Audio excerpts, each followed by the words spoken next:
L'âne et le renard.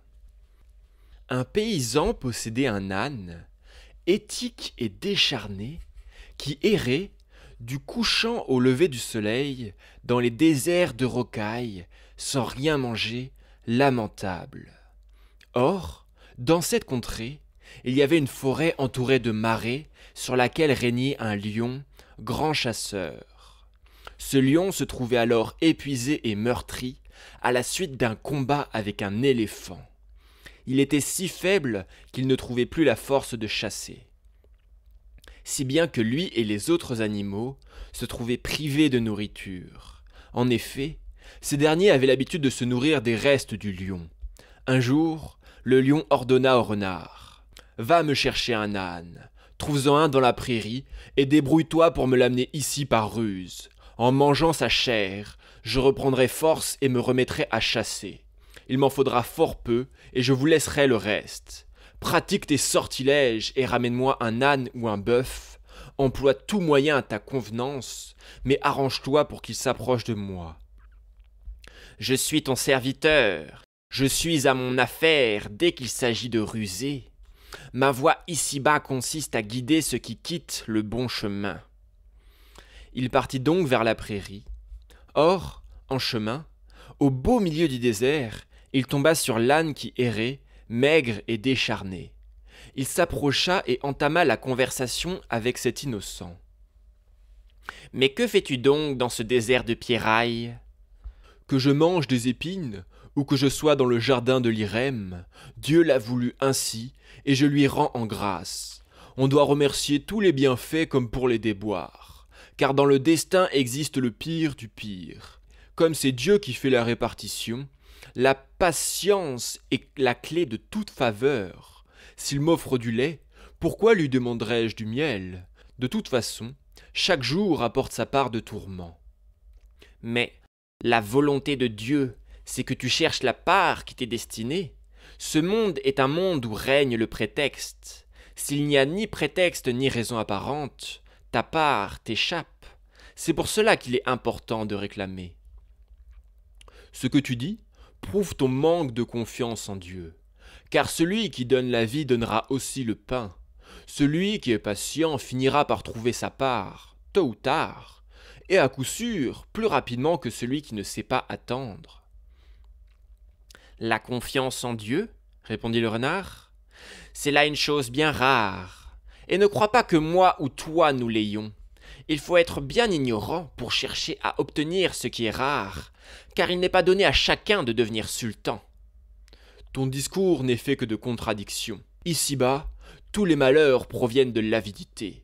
Jusqu'à ce jour, nul n'a jamais entendu parler d'une mort causée par la modération, et personne n'est devenu sultan par la seule force de l'ambition. Les chiens ne mangent pas de pain et le cochon non plus. La pluie et les nuages ne sont pas le fruit d'une action humaine.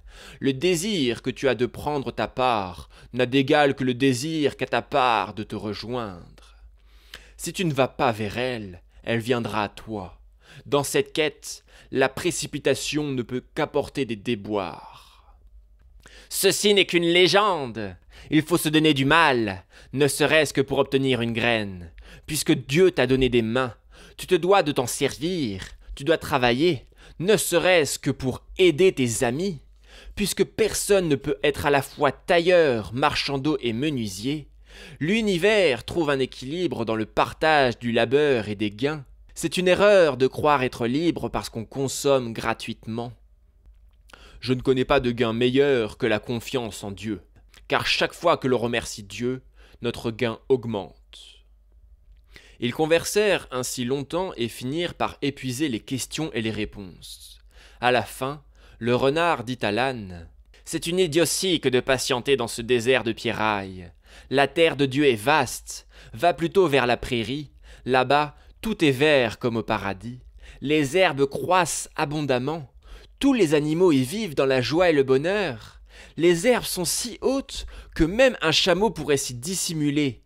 De ci, de là, des ruisseaux d'eau pure agrémentent cet Éden. » L'âne ne songe même pas à répondre. « Ô traître, puisque tu viens d'un tel paradis, pourquoi es-tu toi-même si maigre ?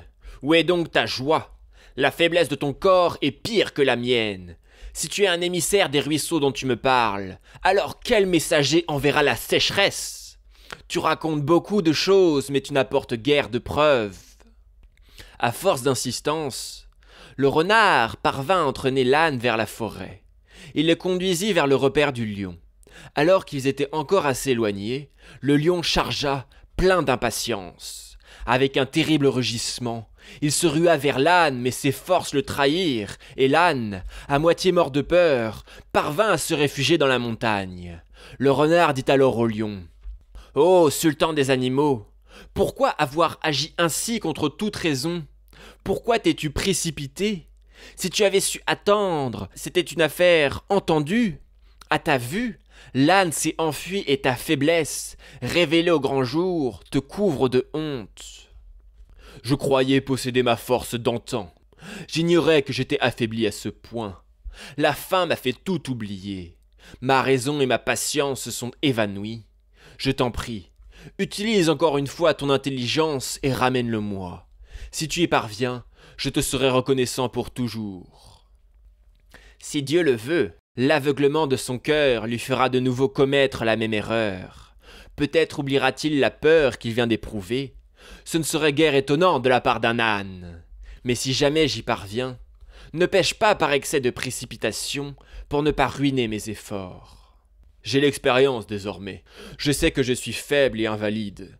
Je te promets de ne l'attaquer que lorsqu'il sera à ma portée. Ainsi, le renard se remit en chemin en priant. « Ô mon Dieu, aide-moi. Fais que l'ignorance obscurcisse l'intelligence de cet âne. Il doit être présentement en train de se repentir et de se jurer de ne plus se laisser abuser par les promesses d'autrui.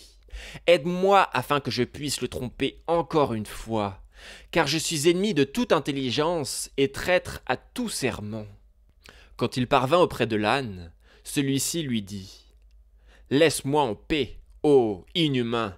Que t'ai-je fait pour que tu me traînes ainsi devant un dragon? Pourquoi as-tu attenté à ma vie? Qu'est-ce qui me vaut cette animosité? Certainement, ta nature perverse est la cause de tout cela. Tu es comme le scorpion qui pique ceux qui ne lui ont rien fait, ou comme le diable qui nous nuit sans raison aucune.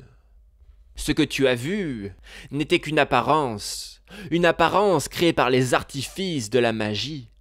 Tu penses bien que si de tels sortilèges n'existaient pas, tous les affamés se seraient donné rendez-vous en ce lieu. Si cette illusion n'existait pas, la contrée deviendrait le refuge des éléphants, et rien ne resterait debout.